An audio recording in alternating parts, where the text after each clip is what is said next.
Avec Son Excellence, Monsieur le Président de la République, on a parlé du programme de la Banque mondiale au Burundi et comment la Banque mondiale peut soutenir le plan de développement de Burundi.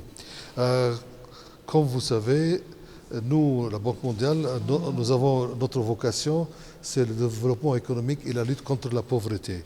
Donc, Monsieur le Président voulait surtout, d'abord, il a commencé en nous présentant son programme économique.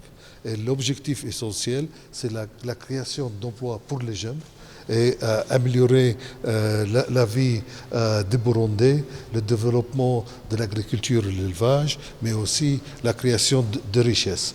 Donc, nous avons parlé de 3 grands sujets pour arriver à créer l'emploi, à transformer l'économie burundaise. Il faut, bien sûr, on a besoin d'investir dans les infrastructures.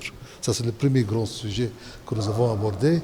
Donc, on a parlé des investissements dans l'électricité, dans l'Internet, la digitalisation et aussi dans les routes et les transports. On ne peut pas créer l'emploi, créer la richesse si on n'investit pas dans les infrastructures. Et avec un objectif d'arriver à l'accès universel à l'électricité et à l'Internet d'ici la fin de cette décennie. C'est nécessaire pour l'emploi et pour créer les opportunités. Le deuxième grand sujet, c'est le développement du capital humain.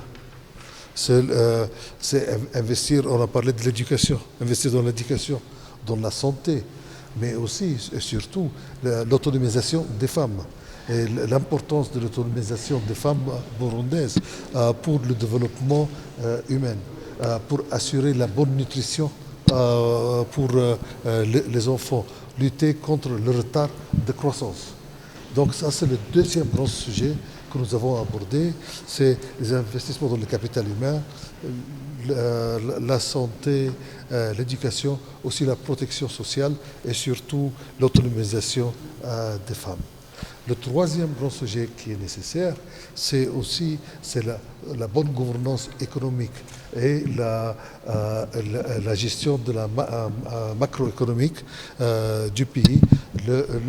Son Excellence nous a présenté sa vision d'assurer la transparence, la lutte contre la corruption, la création d'un cadre réglementaire qui encourage les investissements, la création des entreprises et la création d'emplois.